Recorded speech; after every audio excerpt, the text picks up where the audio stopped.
Looking likely at the general election to coincide with the local elections. Here we go. We'll find out for yourself.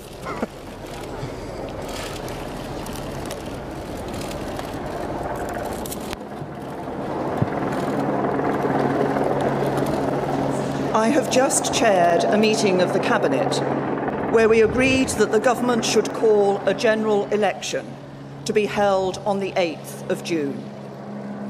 I want to explain the reasons for that decision, what will happen next, and the choice facing the British people when you come to vote in this election.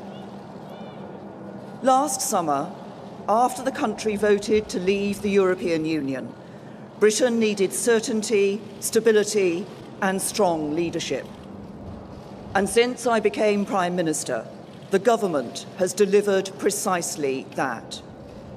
Despite predictions of immediate financial and economic danger, since the referendum, we have seen consumer confidence remain high, record numbers of jobs, and economic growth that has exceeded all expectations. We have also delivered on the mandate that we were handed by the referendum result. Britain is leaving the European Union, and there can be no turning back. And as we look to the future, the government has the right plan for negotiating our new relationship with Europe. We want a deep and special partnership between a strong and successful European Union and a United Kingdom that is free to chart its own way in the world. That means we will regain control of our own money, our own laws, and our own borders. And we will be free to strike trade deals with old friends and new partners all around the world. This is the right approach, and it is in the national interest. But the other political parties oppose it. At this moment of enormous national significance, there should be unity here in Westminster. But instead, there is division. The country is coming together, but Westminster is not. In recent weeks, Labour have threatened to vote against the final agreement we reach with the European Union. The Liberal Democrats have said they want to grind the business of government to a standstill. The Scottish National Party say they will vote against the legislation that formally repeals Britain's membership of the European Union. And unelected members of the House of Lords have vowed to fight us every step of the way. Our opponents believe, because the government's majority is so small, that our resolve will weaken and that they can force us to change course. They are wrong.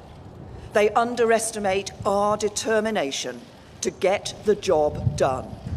And I am not prepared to let them endanger the security of millions of working people across the country. Because what they are doing jeopardises the work we must do to prepare for Brexit at home.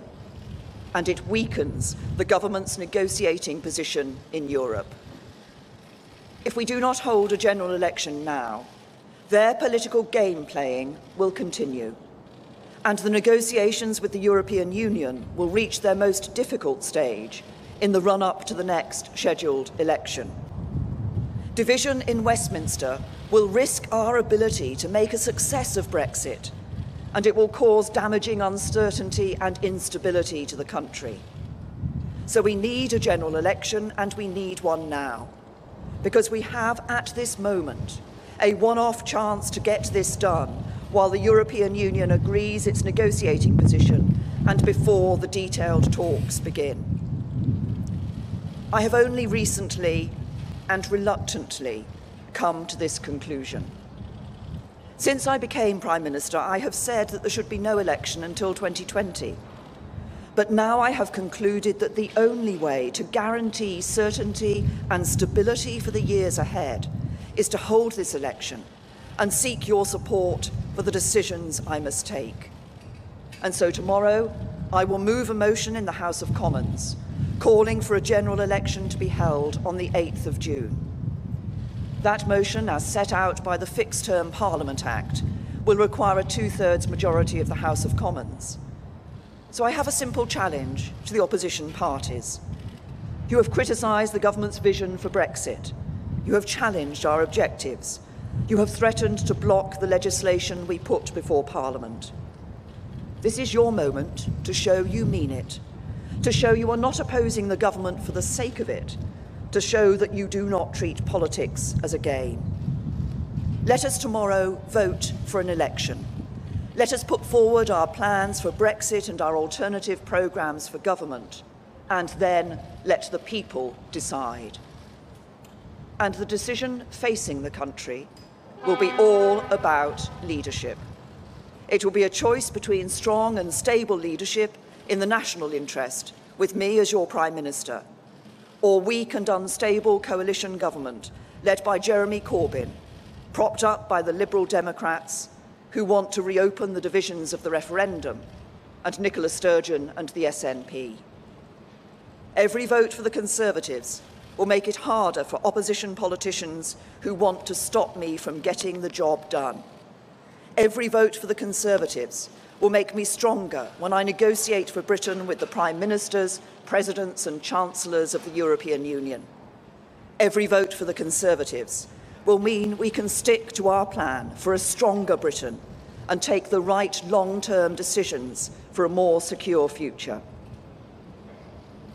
It was with reluctance that I decided the country needs this election, but it is with strong conviction that I say it is necessary to secure the strong and stable leadership the country needs to see us through Brexit and beyond. So tomorrow, let the House of Commons vote for an election. Let everybody put forward their proposals for Brexit and their programmes for government. And let us remove the risk of uncertainty and instability and continue to give the country the strong and stable leadership it demands.